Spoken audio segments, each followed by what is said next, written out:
नमस्कार, मैं दुर्गा प्रसाद। मैं बिल्कुल ठीक ठाक हूं और उम्मीद करता हूं आप भी ठीक ठाक होंगे। आज की जो कहानी है, ये समाज के एक विभत्स जो रूप है वर्तमान में, ये उसको दर्शाने वाली है। वर्तमान समाज और समाज का जो सामाजिक माहौल है, इस माहौल में जो हमारे रिश्ते नाते हैं, जो कभी बहुत ही पवित्र रिश्ते नाते के रूप में जाने जाते थे, माने जाते थे, आज के माहौल में किस प्रकार से ये शर्मसार हो रहे हैं, इसी को दर्शाने वाली कहानी है। और कहानी हैरान करने वाली है। और इस कहानी को सुनने के बाद आप सब भी हैरानी जताएंगे, क्या वाकई में वर्तमान जो हमारा समाज है, उसमें ऐसा ही कुछ हो रहा है। लेकिन ये सत्यता है, कहानी रियल है और इस कहानी को आप सभी को पूरा जरूर सुनना चाहिए। कहानी है उत्तर प्रदेश के नोएडा से, दिल्ली से सटा नोएडा से कहानी है। नोएडा का एक थाना पड़ता है जिसका नाम है एक्सप्रेसवे, और इसी थाना के अंतर्गत सेक्टर 168 में एक गांव है जिसका नाम है मंगरोली गांव। इसी मंगरोली गांव की आज की कहानी है। इस कहानी की शुरुआत हम आज से करीब शुरू करने के लिए हम आपको आज से करीब 4 साल, 4.5 साल या 5 साल मान लीजिए पीछे लेकर चलेंगे। वहीं से कहानी की शुरुआत करेंगे ताकि कहानी पूर्ण रूप से आप सभी के समझ में आ जाए और कहानी सुनने में भी ठीक ठाक लगे। इसी मंगरोली गांव के एक परिवार में एक युवक रहता था। नाम था अजीत सिंह उर्फ जीतू। उम्र करीब 21-22 साल के आसपास में। जो परिवार था वहीं पर गांव में ही जो है अपना जो खेती बाड़ी थी वो काम करता था, और इसी के साथ साथ कुछ छोटे मोटे जो स्थानीय स्तर पे कारोबार होते हैं वो करता था। मिडिल क्लास परिवार था। नॉर्मल कमाई में ही अपना जीवन बसर सब लोग कर रहा था, यानी पूरे परिवार नॉर्मल तरीके से जीवन बसर कर रहे थे। खुशहाल परिवार था, ठीक ठाक था, सम्मानित, समाज में सम्मानित परिवार था। तो इसी परिवार में जो है ये लड़का रहता था, अजीत सिंह उर्फ जीतू, 21-22 साल का। तो 21-22 साल की एज एक ऐसी एज होती है कि इसमें लड़की हो या लड़का हो, अगर उन पे पूरा ख्याल ना रखा जाए या उन पे ध्यान ना दिया जाए या उनको अच्छे संस्कार संस्कृति ना दिया जाए या उनकी शिक्षा दीक्षा पे अगर विशेष फोकस ना किया जाए, तो कहीं ना कहीं उनके कदम डगमगा जाते हैं। गलत लत में या गलत लत के साए में या गलत जो संगी होते हैं उनके जद में आ जाते हैं, और फिर उनकी जो लाइफ होती है, फ्यूचर जो होता है, वो पूर्ण रूप से बेकार हो जाता है। जीतू जो लड़का था, इसके साथ भी ऐसा ही हुआ। जब ये करीब 22 साल का हो गया तो घर से बाहर निकलता था तो गांव का माहौल, चाहे जहां का हो, फिलहाल उत्तर प्रदेश की बात कर रहा हूं खासकर, वो माहौल बहुत ही अलग तरीके का माहौल होता है, यानी शहरों से बिल्कुल भिन्न होता है। हर प्रकार के लोग जो है शहरों में तो होते ही हैं, गांव में कुछ अलग ही टाइप के लोग होते हैं। अब लड़का कोई भी हो, जब 21-22 साल 20 साल के हो जाते हैं तो घर से बाहर निकलते हैं। उन्हीं के समकक्ष बहुत सारे लड़के मिलते हैं, गांव में भी, गांव के आसपास में भी, या शहरों की ओर रुख करते हैं तो वहां पर भी। तो जिस प्रकार का बच्चे का जो है माहौल होता है, जिस माहौल में उनकी परवरिश होती है, जैसा उनका संस्कार संस्कृति होता है, उसी अनुकूल उनके विचारधाराएं होती हैं, और अपनी ही विचारधाराओं के अनुकूल उनके साथी संगी भी बनते हैं। जीतू के साथ भी ऐसे ही था। घर का जो माहौल था, रहन सहन था, वो बिल्कुल अलग था, भिन्न था। सब लोग जो थे अपना, जैसे बताया, खेती बाड़ी, छोटे मोटे रोजगार से जुड़े हुए थे। किसी तरीके से घर चल रहा था, लेकिन खुशहाल थे। लेकिन सब लती लोग थे, यानी जो शराब वगैरह होता है ये सब लत करते थे, यानी पीते खाते थे। तो इसी प्रवेश में जो है जीतू पला बढ़ा था। तो जब ये 22 साल का हो गया और घर से बाहर निकला, गांव में, आसपास के गांव में या शहर क्षेत्र में जब जाने लगा, तो जैसे जैसे ये बाहर निकलने लगा वैसे वैसे इसके जो है साथी बाराती बनना शुरू हो गए। अब जैसे बताया, विचार के अनुसार से ही साथी संगी बनते हैं। तो जिस प्रकार के माहौल में इसकी परवरिश हुई थी वैसे ही विचार थे, तो उन्हीं विचारों के अनुकूल इसी प्रकार के लोग उसके साथी संगी के रूप में बनते चले गए। अपने गांव में, आसपास के जो गांव होते हैं वहां पर, शहर में जाता है तो वहां पर भी ऐसे ही लोगों से उसकी जो है दोस्ती होती है, जान पहचान होती है, बातचीत होती है। जीतू 21-22 साल का हो ही चुका था, तो ज्यादा पढ़ाई लिखाई इसकी थी नहीं, और जो घर में परिवार के लोग अपना खेती बाड़ी करते थे और छोटे मोटे व्यवसाय करते थे, उन्हीं के साथ मिलकर यह भी उन्हीं लोगों का हाथ बटाता था, खेती में भी और धंधा व्यवसाय में भी जीतू। और समय मिलता था तो बाहर जाता था। इसी प्रकार के साथी संगी हो गए थे। तो इसी प्रकार के साथी संगी थे, तो उसमें बहुत सारे साथी बाराती जो थे वो लती थे, शराब वगैरह, गांजा, ये सब पीते खाते थे। तो लोगों के बीच में जाते जाते जीतू होता है, इसको भी शराब की लत लग जाती है, गांजा वगैरह जो होता है इसको पीने की जो है लत लग जाती है। तो शुरू शुरू में तो उसका डोज कम होता है। जो साथी संगी होते हैं वो देते तो हैं लेकिन कम डोज में देते हैं, क्योंकि सबको पता होता है कि शुरू शुरू में अगर ज्यादा शराब पिला दी जाएगी या गांजा पिला दिया जाएगा तो स्थिति बिगड़ सकती है। तो इसीलिए किसी व्यक्ति को सिखाने के लिए पहले छोटा छोटा डोज लोग देते हैं, और जैसे जैसे समय आगे बढ़ता जाता है उनकी जो लत होती है वो बढ़ती जाती है, वैसे वैसे डोज भी बढ़ता चला जाता है। जीतू के साथ भी ऐसे ही हुआ। पहले छोटा छोटा जो है पैग होता था, या गांजे की छोटे छोटे जो डोज होते थे वो लेता गया। जैसे जैसे वो पीता गया, खाता गया, वैसे वैसे जो है उसकी लत बढ़ती चली गई और डिमांड बढ़ती चली गई, और नशे की जो आदत थी उसकी डिमांड उसकी बढ़ती चली गई। और उसके बाद में शराब और जो गांजा था ये सब अच्छी खासी मात्रा में लेने लगा। तो जब तक गांजा या शराब की डोज इसकी कम होती थी, नशा कम होता था, तब तक जो परिवार के लोग थे उनको जानकारी नहीं हुई। लेकिन डोज जब बढ़ गया तो ठीक ठाक नशा होने लगा। तो अब पहले कम नशे में जब घर आता था तो लोगों को जानकारी इतना नहीं हो पाती थी, लेकिन जब ज्यादा नशा करके घर आने लगा तो धीरे धीरे घर वालों को जानकारी हो गई। तो घर वाले पहले रोक टोक किए, लेकिन ज्यादा प्रेशर नहीं दे पाते थे या नहीं दे रहे थे, इसलिए क्योंकि परिवार में भी लगभग लगभग ऐसा ही कुछ माहौल था। गांव का जो माहौल था लगभग इससे ही मिला जुला माहौल था, तो इसलिए ज्यादा प्रेशर नहीं देते थे या ज्यादा उस पर जो फोर्स नहीं करते थे। और धीरे धीरे जो है घर वालों को पता चल गया, आसपास के लोगों को पता चल गया, तो विरोध करने के बावजूद इसको एक्सेप्ट करने लगे। और घर का लड़का था, चाह कर भी कुछ कर भी नहीं सकते थे। फिर इसकी आदत पड़ चुकी शराब पीने की, गांजा पीने की, नशा करके घर आने की, ये सब आदत में तब्दील हो गई। 1-1.5 साल ऐसे बीत गया। तब तक जो जीतू होता है इसकी उम्र करीब 23 साल की हो जाती है।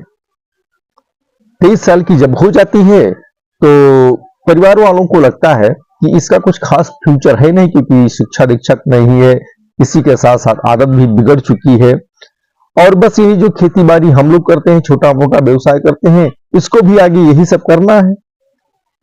तो घर वाले प्लान बनाते हैं कि अब इसकी शादी कर दिया जाए, विवाह कर दिया जाए। परिवार वाले प्लान बनाते हैं। तो इसी बीच जीतू के लिए जो है रिश्ते आने शुरू हो जाते हैं। एक रिश्ता आता है, बातचीत करते हैं, समझ में नहीं आता है। दूसरा रिश्ता आता है, रिश्ते लेके आने वाले लोग ठीक ठाक होते हैं। जब उन्हें पता चलता है कि परिवार शराबी है या जीतू शराब पीता है, नशा करता है, तो चुपचाप लौट जाते हैं। ऐसे करते करते करीब 6-7 रिश्ते आते हैं।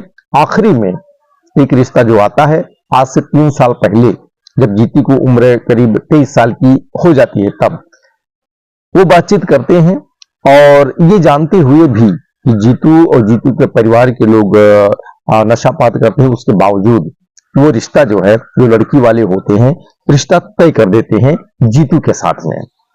जब रिश्ता तय हो जाता है और इसी के साथ साथ दोनों पक्ष की सहमति से जो है जो शादी का डेट होता है, मुहूर्त वगैरह देखा जाता है, सुनिश्चित कर दिया जाता है डेट वगैरह। अब डेट सुनिश्चित हो जाता है, जीतू के घर में जो है अपना शादी की जो तैयारी होती है, तैयारी शुरू कर दी जाती है। समय आगे बढ़ते बढ़ते वो डेट नजदीक आ जाता है, वो डेट आ भी जाता है जिस दिन जीतू की शादी होनी थी। और उसके बाद जीतू को जो है उसके परिवार के लोग, नातेदार, रिश्तेदार जो थे, ये सब वहां बुलाए जाते हैं।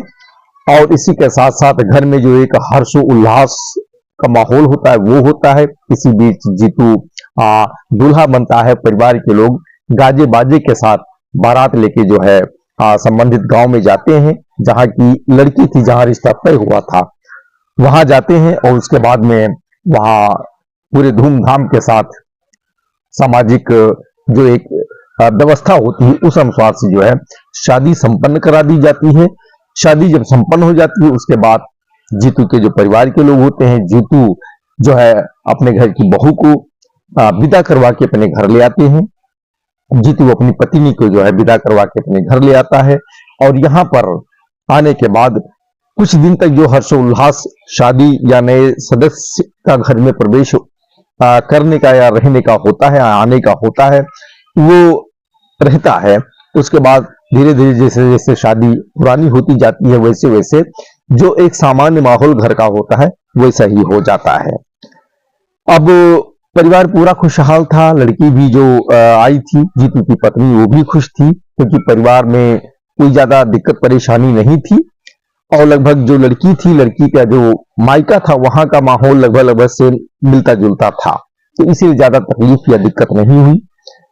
अब यहाँ पर एक चीज देखने वाली है कि जीतू की जो पत्नी थी, पत्नी के समक्ष जीतू जो था ये कुछ ज्यादा ही नशापात तो करता ही था, इसी के साथ साथ जो थोड़ा कमजोर भी था, दुबला पतला था, पत्नी से कमजोर था। लेकिन फिर भी अब शादी हो चुकी थी, पत्नी थी, ये पति था, दोनों साथ में रहते थे। ऐसे धीरे धीरे जो है करीब 1 साल बीत गया। और 1 साल में जो पत्नी होती है वो प्रेग्नेंट हो जाती है। और प्रेगनेंसी के बाद वो एक बेटी को जन्म दे देती है। जब बेटी हो जाती है उसकी परवरिश होने लगती है। और 2-3 महीना, 4 महीना जब बेटी की उम्र को हो जाती है, उसके बाद आप सबको पता होगा एक बात हमारे समाज में कि हर घर में, हर परिवार में रिश्ते नाते होते हैं, समाज में रिश्ते नाते होते हैं। तो जैसे चाचा चाची, दादी दादा, इस प्रकार से, उसी प्रकार से पति पत्नी, उसी प्रकार से एक रिश्ता होता है देवर और भाभी का। देवर भाभी का जो रिश्ता होता है ये काफी पवित्र रिश्ता माना जाता है। लेकिन कुछ लोग होते हैं, कुछ देवर या भाभी होते हैं जो उस पवित्र रिश्ते को शर्मसार कर देते हैं। देवर भाभी का रिश्ता जो होता है ये थोड़ा मजाक मस्ती वाला भी रिश्ता होता है। भाभी देवर के साथ हंसी मस्करी करती है और जो देवर होता है भाभी के साथ हंसी मस्करी करता है, लेकिन वो शाब्दिक होना चाहिए, तभी वो शोभायमान रहता है। रिश्ते की जो मर्यादा होती है वो भी सुरक्षित रहती है।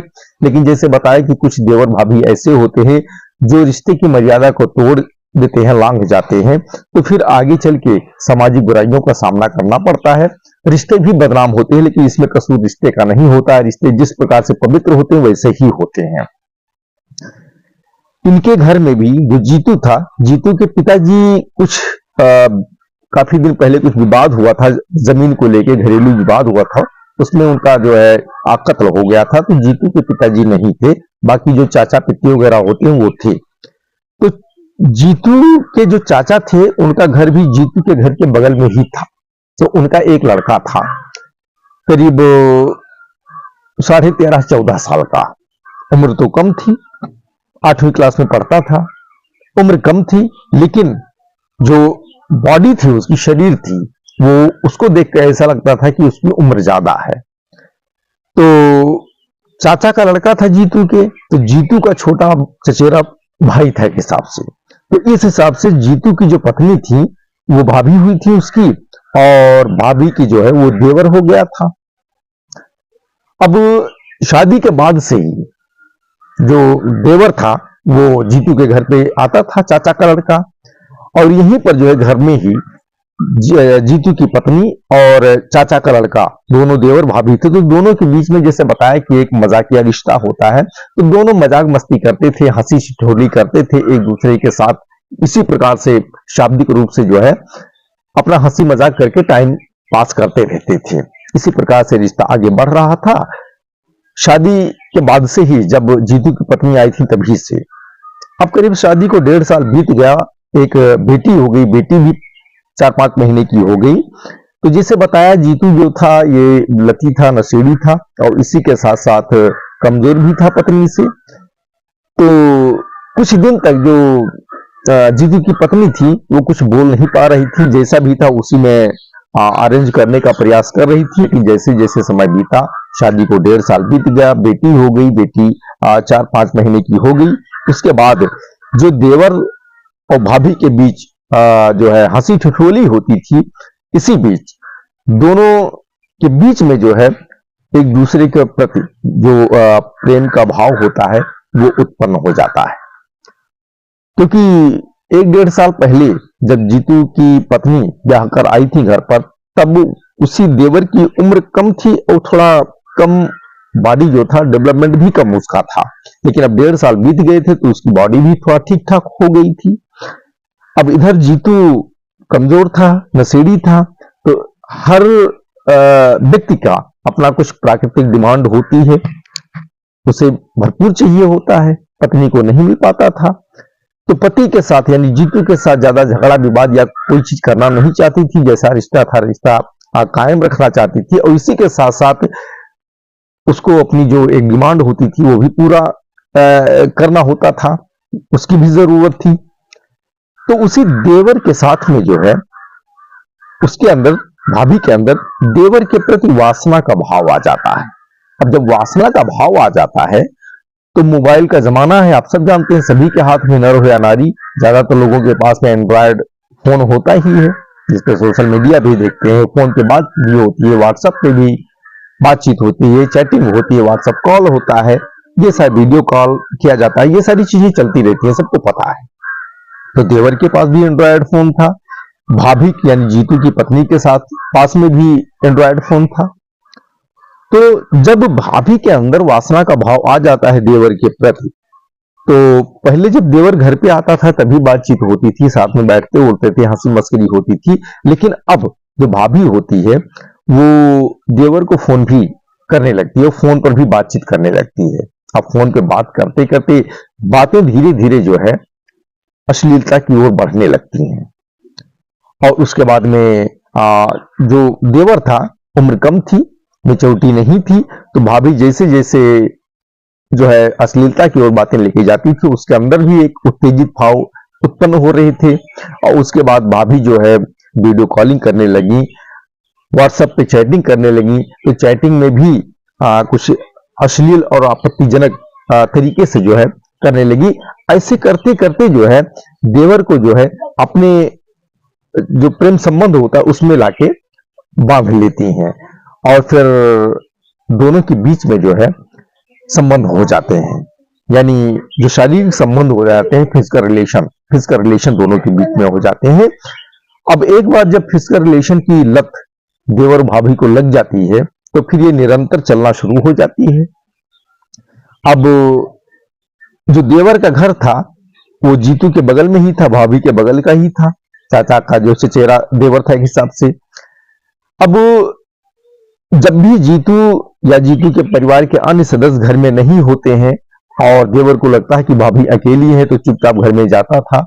वहां पे देवर भाभी के बीच में रिश्ते बनते थे, उसके बाद चुपचाप लौट आता था, भाभी घर के अंदर अपने काम में जुड़ जाती थी, लग जाती थी। इसी प्रकार से इनका रिश्ता धीरे धीरे आगे बढ़ता चला गया और करीब करीब 1.5 साल बीत जाते हैं। इस 1.5 साल के बीच में कंटिन्यू वीडियो कॉलिंग पर भी बात होती थी, देवर भाभी की चैटिंग होती थी, फोन पर बातचीत होती थी और रिलेशन भी होता रहता था। लेकिन किसी को भी कानो कान इसकी जानकारी नहीं होती है। अब जब 1.5 साल हो जाता है इन दोनों के रिश्ते को, तो इसी बीच जो जीतू की पत्नी होती है यानी भाभी, वो दूसरी बेटी को भी जन्म दे देती हैं। और उसके बाद में फिर 1-1.5 महीना जब बीत जाता है, फिर जो अवैध संबंध होता है वो न चाहकर भी कितना भी छुपाओ, वो एक ना एक दिन लोगों को पता चल ही जाता है, संदेह के घेरे में आ ही जाता है किसी न किसी तरीके से। जब 1-1.5 साल हो गया, दूसरी बेटी ने जन्म ले लिया, बेटी 1 महीने के आसपास में हो गई, उसके बाद जो जीतू था उसको जानकारी हो गई कि उसकी पत्नी का उसके चचेरे भाई के साथ में जो है अवैध संबंध है। उसके बाद में जीतू जो है विरोध करना शुरू कर दिया। अब जब विरोध करना शुरू कर दिया तो जो उसकी पत्नी थी काफी सफाई देने का प्रयास करती रहती थी, और लेकिन जीतू मानने को तैयार नहीं था। अब जीतू का जो चचेरा भाई था उसके साथ भी विवाद होना शुरू हो गया। आज से करीब करीब 10-15 दिन तक विवाद चलता रहता है। एक दिन जो है विवाद बढ़ जाता है तो जीतू जो होता है वो पत्नी के साथ मारपीट कर लेता है। अब पत्नी के साथ जब मारपीट कर लेता है तो पत्नी कहीं कुछ बोलती नहीं है, चुपचाप बर्दाश्त कर लेती है। लेकिन ये जानकारी जो देवर होता है उसको हो जाती है कि जीतू अपनी पत्नी को जो है मारे पीटे हैं। ये चीज देवर को बहुत खराब लग जाता है। उसे लगता है कि यानी भाभी उसकी प्रेमिका बन चुकी थी, काफी दिनों से रिलेशन था दोनों के बीच में, तो उसे खराब लगता है। और फिर वो विचार बना लेता है कि अब अगर जीतू ने मेरी प्रेमिका के साथ मारपीट किया है तो इसे बर्दाश्त नहीं करेंगे, अब जीतू को ही हम रास्ते से हटा देंगे, खत्म कर देंगे और उसके बाद भाभी से शादी कर लेंगे। देवर के अंदर जो है ये विचार आ जाते हैं और फिर उसी दिन से वो प्लान बनाना शुरू कर देता है। और पूरी तरह से प्लानिंग जब उसकी कंप्लीट हो जाती है, लेकिन ये प्लानिंग वो किसी को बताता नहीं है, यहां तक कि भाभी को भी नहीं बताता है, खुद ही जान के रखता है और प्लानिंग जो है बनाता रहता है। अब जीतू को रास्ते से हटाने के लिए और उसका कत्ल करने के लिए जो भी जरूरी चीजें होती है उनको जो है व्यवस्था कर लेता है, जिससे धारदार हथियार वगैरह होता है, इसकी व्यवस्था कर लेता है। उसके बाद एक दिन की बात है, एक दिन क्या अभी 4-5 दिन पहले की बात है, यानी 16 तारीख को, 16 नवंबर को, 16 नवंबर को शाम के समय जो जीतू होता है वो पर डे शराब के नशे में जो है घर पर आता है। तो 16 तारीख शाम को भी यानी शनिवार को जीतू जो है शराब के नशे में घर पर पहुंचा था। और उसके बाद में जो चचेरा भाई होता है देवर, वो जीतू के साथ बातचीत करता है और बातचीत करते करते जीतू को जो है अपने घर से करीब 100 मीटर दूर एक अहाता था, जो इन्हीं लोगों का अहाता था, इन्हीं की प्रॉपर्टी थी, वहां बुला ले जाता है। अब वहां जाते हैं, दोनों बातचीत करते हैं, चचेरा भाई और जीतू दोनों बातचीत करते हैं। बातचीत के दरमियान दारू के नशे में जो जीतू होता है वो जो चचेरा भाई होता है देवर, उसके साथ भी बात कर लेता है, उसी बात को लेकर जो पत्नी के साथ उसके अवैध संबंध थे उसका विरोध करने लगता है। और यही मौके की वो तलाश कर रहा था, प्लानिंग यही बना के रखा था और इसीलिए बुला के लेके गया था अपना देवर। अब वहां जैसे जीतू विवाद करता है, वह गुस्से में आके, एक तो गुस्सा वो था जो भाभी के साथ मारपीट किया था, अब जब ये वहां विवाद कर लेता है तो गुस्से से वो तमतमा उठता है और साथ में वही जो धारदार हथियार था वहीं पे पहले से छुपा के रखा था, उसी हथियार से जो है एक के बाद एक करीब 15 बार वार करता है शरीर के अलग अलग हिस्सों में। और उसके बाद जो जीतू होता है वो लहूलुहान हो जाता है। उसके बाद जो भाई होता है यानी देवर, वो जोर से धक्का मारता है जीतू को और वहीं पे एक रेलिंग होती है, रेलिंग में जाके जीतू का सिर टकराता है और वहीं मौके पे ही उसकी मौत हो जाती है। अब जब उसकी उसी अहाते के अंदर मौत हो जाती है, फिर जो देवर होता है वो अहाते की जो बाउंड्री वॉल होती है उस पे चढ़ के और कूद के वहां से फरार हो जाता है, भाग के सीधा अपने घर पे जाता है, घर पे हाथ पैर धोता है, हाथ पैर धो के जो है अपना घर में जो बाकी सदस्य होते हैं उनके बीच में अपना बातचीत करने लगता है। अब 1 घंटा 2 घंटा 3 घंटा बीत जाते हैं।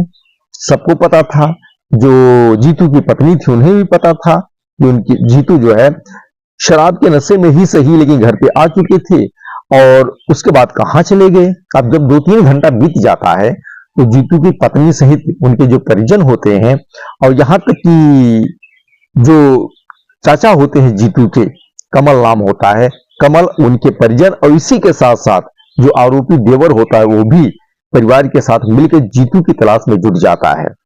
अब तलाश में जब जुट जाते हैं, लोगों को दिखाने के लिए या अपने बचाव के लिए मान लीजिए जुट जाते हैं। अब काफी समय, काफी रात बीत जाती है और उसके बावजूद जब जीतू की डेड बॉडी नहीं मिलती है तो जो परिवार के सदस्य होते हैं वो और उन्हीं के साथ जो आरोपी देवर होता है ये पुलिस स्टेशन जाते हैं। यहीं पे जो एक्सप्रेसवे थाना होता है वहां जाते हैं और जीतू के गुमशुदगी की एफआईआर दर्ज करवा देते हैं और उसके बाद वहां से वापस चले आते हैं। सुबह हो जाती है और जीतू की जानकारी किसी को नहीं हो पाती है। तो सुबह करीब 7-8 बजे के आसपास में गांव का ही कोई व्यक्ति या परिवार का ही कोई व्यक्ति उसी अहाते के अंदर जाता है किसी कार्य से। अब वहां जब जाते हैं तो वहां पे जीतू की डेड बॉडी लहूलुहान अवस्था में दिखाई देती है। अब जैसे व्यक्ति को दिखाई देती है तुरंत शोर शराबा मचाता है। शोर शराबा सुनते ही गांव के लोग एकत्रित होते हैं। अब जीतू की डेड बॉडी थी जो रात से ही गायब था। सूचना पाकर जो आरोपी के जो परिजन होते हैं वो भी भाग के आते हैं। जीतू की पत्नी होती है वो भी भाग के आती हैं। वहां देखती हैं, तुरंत चीख पुकार मच जाती है। पुलिस को सूचना दी जाती है। जो नोएडा पुलिस होती है, पुलिस की टीम भी वहां पहुंचती है।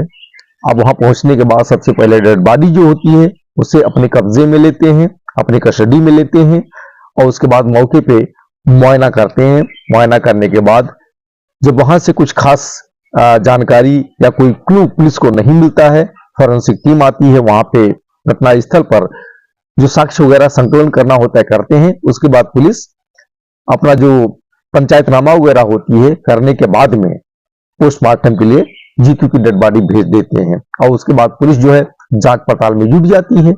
अब पुलिस जब जांच पड़ताल में जुटती है तो उसके पास कोई क्लू रहता नहीं है और किस वजह से जो है जीतू का जो है कत्ल हुआ है, किसने किया है, कोई पता नहीं रहता, कोई क्लू पुलिस के पास नहीं रहता है। अब पुलिस जब जांच पड़ताल करती है तो उसमें कुछ ये पॉइंट निकल कर आता है कि जीतू का परिवार में ही या आसपास के जो लोग होते हैं उन्हीं के बीच कुछ पारिवारिक संपत्ति को लेकर विवाद रहा करता था और इसी बात को लेकर कुछ दिन पहले झगड़ा भी हुआ था। फिर इसके बाद ये बात सामने आती है। लेकिन पुलिस जब पता लगाती है तो पुलिस के गले ये बात उतरती नहीं है। उसके बाद पुलिस जो है जहां डेड बॉडी होती है वहीं के आसपास ये देखती है कि कई सारी सीसीटीवी कैमरे लगे हुए हैं और उसके बाद में पुलिस सीसीटीवी कैमरे का जो है मुआयना करती है, उसका फुटेज निकालती है, बारीकी से उसे रीड करते हैं। वहां से भी कुछ पता नहीं चलता है। लेकिन पुलिस को संदेह होता है कि कहीं ना कहीं जो परिवार के सदस्य हैं उन्हीं में से किसी का डायरेक्ट या इनडायरेक्ट हाथ हो सकता है।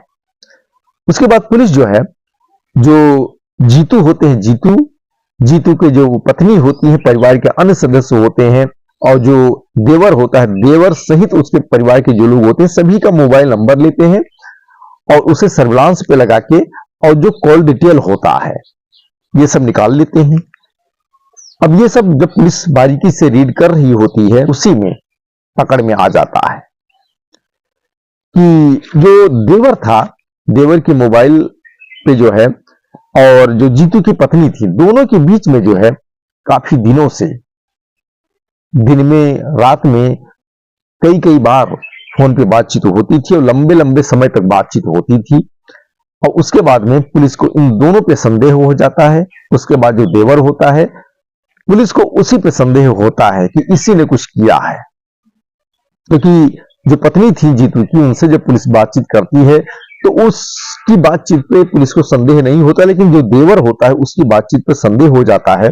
उसके बाद पुलिस उसे हिरासत में ले लेती है और हिरासत में लेने के बाद उससे पूछताछ करती है तो वो काफी पुलिस को घुमाने का प्रयास करता है, लेकिन पुलिस को उस पे संदेह गहरा जाता है और फिर जब कड़ाई से पूछताछ करती है पुलिस तो टूट जाता है और अपना गुनाह कबूल कर लेता है और उसके बाद इस पूरी कहानी को पुलिस के सामने बयां कर देता है जो मैंने अभी आपको सुनाई है। उसके बाद जो जीतू होते हैं, जीतू के जो परिजन होते हैं, वही लोग जो संबंधित देवर होता है ये, और प्लस इसके परिजनों के जो सदस्य होते हैं उनमें करीब 6 लोगों के खिलाफ एक तहरीर देते हैं और उसमें अपने यानी जीतू के कत्ल का जो है आरोप लगाते हैं। और फिर पुलिस इसी तहरीर के बेस पर एफआईआर दर्ज करके और उसके बाद जिन जिन लोगों का नाम एफआईआर में होता है पुलिस उन सबको हिरासत में ले लेती है और उन सभी से पूछताछ करती है। तो पूछताछ में कुछ सामने आता नहीं है या उन लोगों की जो मिली भगत होती है कुछ भी सामने नहीं आती है। जीतू की जो पत्नी होती हैं उन्हें भी इस कत्ल की जानकारी नहीं होती है या इस कत्ल में उनका देवर के साथ कोई साठगांठ जैसी स्थिति सामने नहीं आती है पुलिस जांच पड़ताल में। तो इसमें सिर्फ सिंगल जो देवर होता है वही पूर्ण रूप से आरोपी होता है, उसी का इंडिविजुअल ये डिसीजन होता है जीतू के कत्ल का। अब चूंकि जो देवर होता है ये 9वीं क्लास में पढ़ता था और उम्र करीब 15 साढ़े 15 साल के आसपास की होती है, तो पुलिस उसे जो बाल कल्याण बोर्ड होता है उसकी जो अदालत होती है वहां पेश करती है। वहां से उसे जो बाल सुधार गृह होता है वहां भेज दिया जाता है। तो उसके बाद पुलिस जो है इस पूरे केस का जो है बारीकी से जो और अध्ययन होता है और साक्ष्य वगैरह एकत्रित करने का जरूरत होती है उसमें जुट जाती है और इसी के साथ साथ आगे की जो विधिक कार्रवाई इस केस में करना है उसकी तैयारी में जुट जाती है। जब इसका खुलासा पूर्ण रूप से पुलिस कर देती है तो जो घर परिवार परिजन होते हैं वो गांव के जो लोग होते हैं समाज के लोग होते हैं सब हैरानी जताते हैं और जो परिवार के लोग होते हैं वो भी हैरान रह जाते हैं कि हमारे ही घर में इस प्रकार की हरकत इतना दिनों से चल रही थी और हम लोगों को कानों कान इसकी खबर नहीं थी। फिलहाल आज की यही कहानी है दोस्तों, और कहानी अगर अच्छी लगी हो तो लाइक करें, शेयर करें, कमेंट करें और चैनल पे नए हैं तो सब्सक्राइब अवश्य करें। फिर मिलेंगे अगले दिन एक नई कहानी के साथ, तब तक के लिए धन्यवाद। जय हिंद, जय भारत।